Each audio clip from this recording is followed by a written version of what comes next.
Konnichiwa, this is the Shogunstein, and this is just some thoughts on Tokyo for cheap. Save money with no stress. We were given an online copy for review purposes from Far East, so we want to thank them. And just to be transparent and for full disclosure, they did send us a copy of the guide to look over and review. Just a little backstory, a little background on the Shogunstein. I do have a small review channel here on the YouTubes. I do have a side hustle involving history, and I have a lot of background in Japanese and East Asian history, especially the Sengoku period. Really interested in Tokugawa Ieyasu, Oda Nobunaga, Toyotomi Hideyoshi, that whole period of Japanese history. I've been to Japan 5 times.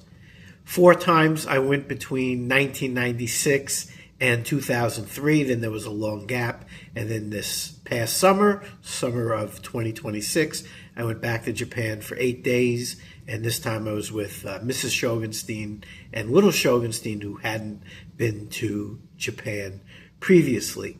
Now, in planning for the trip, the first thing I did, like I normally would in my previous trips, is I got a Lonely Planet book, the big, thick Lonely Planet book. And one of my old travel buddies is like, "Hey, Shogunstein, what are you doing? It's not 1997 anymore. You don't need a Lonely Planet guide." So in planning for my previous trip, again, 2026, I started out with the Lonely Planet book, ended up bringing it to Japan with me, probably never opened it once. Big, thick book, kind of heavy in the backpack. Back in the day, loved the Lonely Planet book, just was outdated. So in planning this trip back last summer, I was all over the place between the A1, between all the influencers on YouTube and just a lot of the apps. And we had a great trip. It was a mix of I having been there, a number of times previously, Little Shogunstein, Mrs. Shogunstein having never been there before, but my planning and everything was all over the place. And what I like about the Tokyo for cheap, as we are going back in 2027, everything here is in one place, and as we plan for 2027, instead of being all over the place, it'll be nice to have everything here the way it is set up. And then everything is linked. So everything from eSIM, I would never have known about eSIMs before this last trip. So there's a lot of good information here. We used this one right here because we also went to Malaysia and Singapore, so we were able to use it. But here's good information on the eSIMs. A lot of these apps, I had no idea.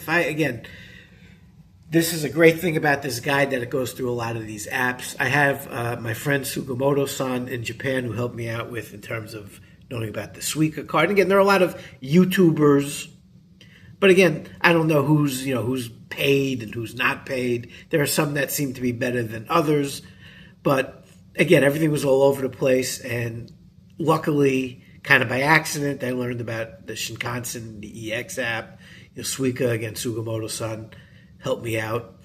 But this is great information right here for people who maybe haven't been to Japan before, or again, if you were like me, haven't been there in a long time. The day of just showing up at the Tokyo Station and getting a Shinkansen ticket, those days are long gone. So luckily I had booked all my train tickets a couple months in advance. Another thing I had no idea about, I kind of found out by accident, was Klook. Again, nice. Again, if I have a guidebook like this, for my 2027 trip, I'll be looking here. But I didn't know previously, and things like this weren't in the Lonely Planet book. So Klook was a way that I was able to book, say, like Shibuya Crossing. And, you had 2 weeks in advance that you could book. And I got, even when it just opened, I got like one of the last slots. But it was a site that also helped me book, the train from Narita to Ueno. That high-speed train. So great app. So it's nice that this stuff is all here. What I really like about the guidebook here is it's online. So instead of having to schlep the book, it's all on your phone. Also, that's constantly updated, and it hooks up with your Google Maps.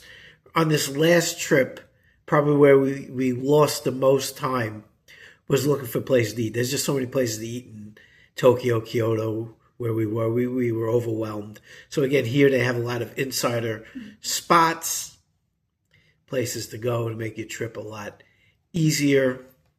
And in fact, one of the places that they recommended, I'll show it to you here. Again, the convenience stores, and then going to the supermarkets. The hack of going to the supermarkets sounds like even better. We did do a lot of Lawson's and Family Mart and 7-Eleven. But I'll show you one in particular right here. The Kura Sushi. This just opened up here locally in Arizona where I'm located. So we were actually able to go to Kura Sushi locally here. And in looking over this review guide, the Tokyo for Cheap, that again they had sent me for review.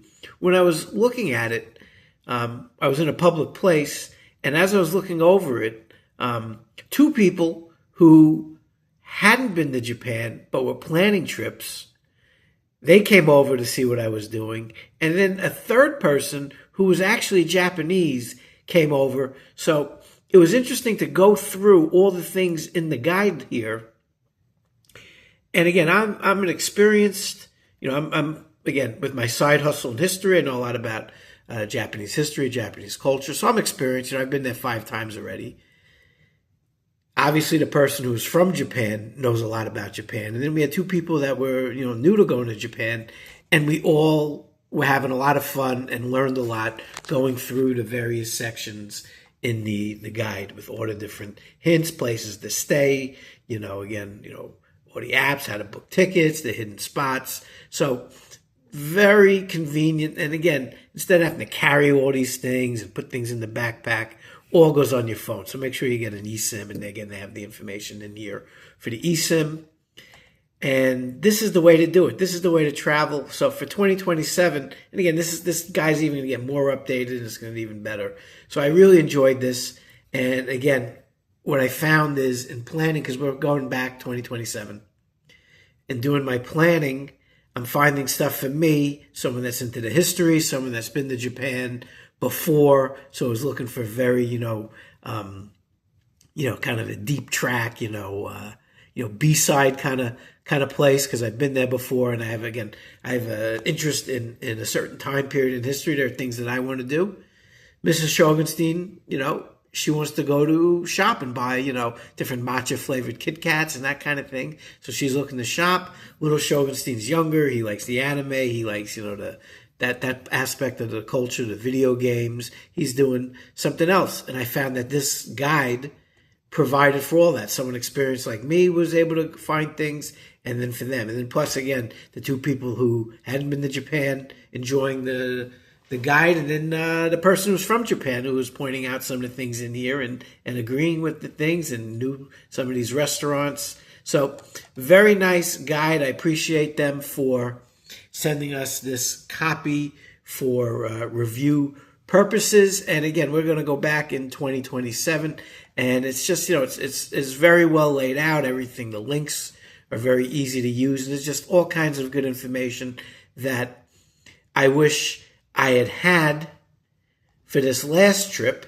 and I certainly am going to have now for the next trip. One little thing I'm going to disagree with on the guide, for the recommended neighborhoods, it didn't have Ueno for a hotel. I stayed in Ueno this last trip. It was fantastic. I took the high-speed rail from Narita right to Ueno. In the morning, I could get up and walk to Ueno Park, and we found a nice soba place we ate in most of the days in Ueno. So I really like Ueno. So I have to talk to the people at Far East why they didn't recommend Ueno. But it's just great. All kinds of great local hacks, and everything is in one place, and everything links. There's just so much. You go online, there's just so much content. I love Japan, and I love that there's so much content. And there are some channels that I like more than others. But, in the end, who knows? You you never know who, in the radio business, they used to call it, like payola. You never know who's getting. Actually, we were on a tour on this last trip, and we saw, the tour guide kind of working some of the restaurants and all. So you never know who's, getting a free meal to take you here, or who's getting the gas paid to take you to this, tchotchke shop. So I like that this guidebook, seems, very local, seems very inside, and they're taking you to places. Again, the person who was from Japan, who was looking over this with us, was saying that these were a lot of, things that local people in Japan would know, as opposed to, again, you go to a place like, Takashita Street, and, it's not a place that I would go, but Little Shogunstein wanted to go, and it was just wall-to-wall people. And again, as a New Yorker, I felt like, I was at the Empire State Building, the place that as a New Yorker I would never go, but obviously all the tourists are going to go. So for this next trip, we're going to look forward to using the Tokyo for Cheap now that I'm a little more up to date with the way Japan is now, and not the way I remember from 1998. And now that, again, Little Shogunstein has gotten, Shibuya Crossing out of his system, and Mrs. Shogunstein has spent, hours in Don Quixote. Now we can go a little bit of a deep dive, and I think this guidebook is going to be a great way to do it and not have to schlep the book in the backpack everywhere you go. So again, we want to thank the people at Far East for getting us this copy for review purposes. So check out Tokyo for Cheap. They're all over Facebook and online, and it's a great guide. Take it from someone who's been to Japan multiple times, and again, from people who were looking at it for going to Japan for the first time. Has enough for everybody. So check out Tokyo for Cheap. Save money with no stress. This is the Shogunstein out.